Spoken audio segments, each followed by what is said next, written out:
Hello there. I thought I would actually make a ye old response video. Remember those?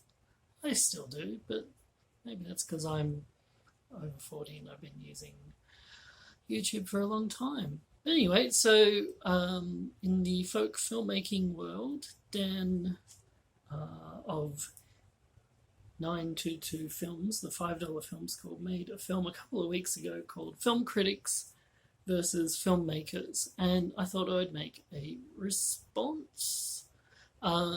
So perhaps a somewhat little known fact is that between jobs, I took up a position as an intern on a music website called Alt Sounds, and it doesn't exist anymore. But in any case, I did that for maybe 2 months, and once I got a new job, I couldn't really keep going with it. But it did learn me a lot, and I'm an English teacher. It taught me a lot about the other side, being a critic. So I would get sent these albums, and I was given a very short turnaround to write my review, and unfortunately, so sometimes I'd listen to an album and I'd write my review, and further on down the track, I actually started liking the album, but I'd actually written a very bad review of the album. I ended up writing a few bad reviews, and because I was able to track the clicks, and what I found was that the worse the review, the more clicks I got. If I liked something, it wouldn't get that many clicks. Of course, the highest clicks I ever got was for a review of a Robbie Williams single. So that had the celebrity factor. But in general, if you take away the celebrity factor, when I was reviewing these indie artists' releases, unfortunately, the more I hated it, the more clicks I got. So I think what that teaches me, and maybe other filmmakers, is that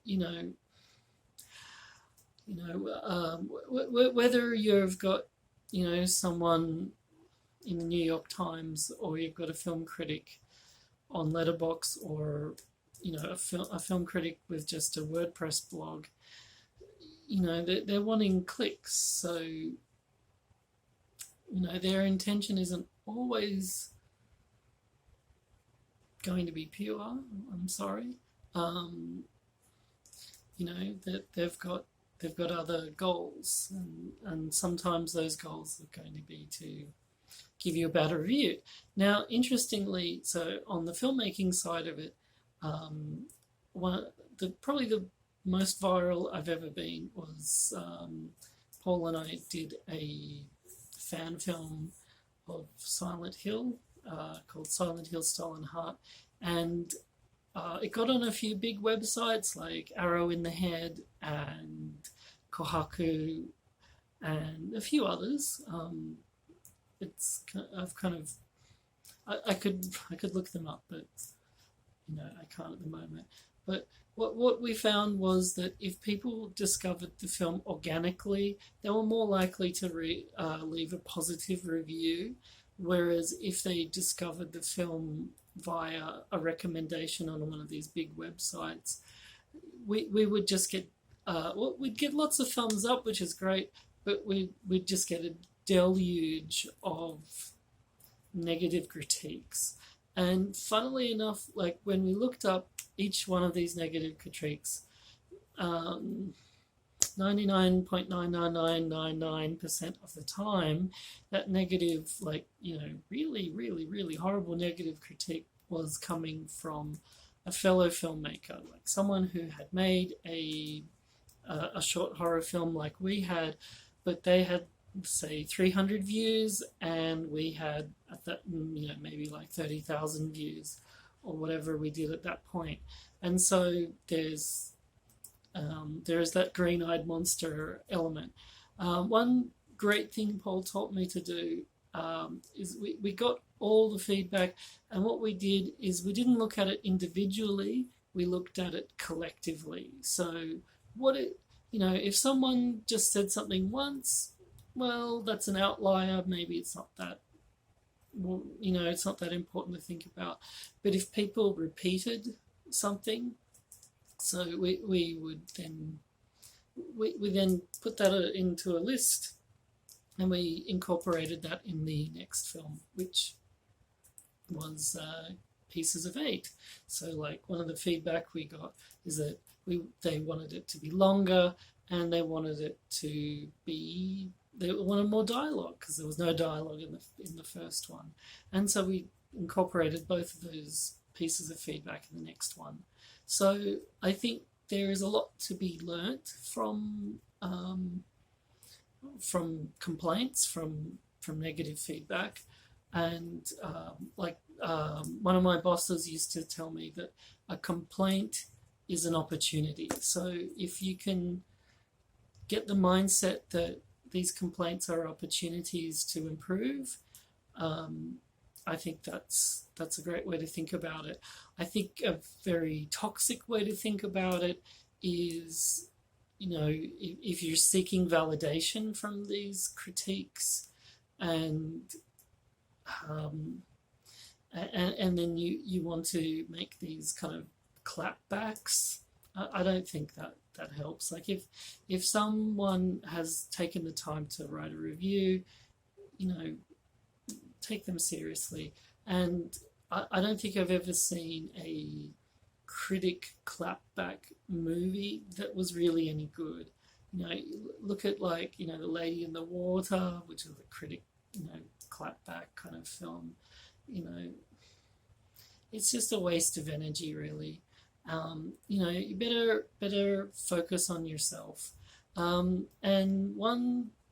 perhaps one thing to think of as like folk filmmakers or indie filmmakers is what lane is your film in? Like, of course, everybody wants to believe that you've created a masterpiece, and that your film will be able to burst out of its lane and be loved by everyone. But this is probably not the case, unfortunately, because let's face it, even the best of the best of the best, like films that get put on those lists, they have people that don't like them. Look up the 1-star reviews on your favorite films, and you will find out. Every film is someone's favorite film, and every film is someone's worst film. So, you don't want to think too deeply into that. However, I will say, it is a good idea to, look at what does this critic like.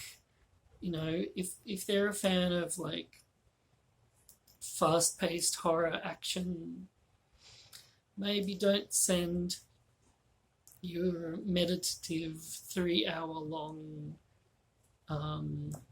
piece of life film. It's just horses for courses. And in that sense, if you start small and you can build up buzz and momentum, I think that's a better way to go about it than to try and focus on the big boys, the big guns. So they're my opinions. I have more opinions about that from the Cannes Film Festival, but you will have to know me and ask me personally, because that's not something that I can talk about in public. Thank you very much.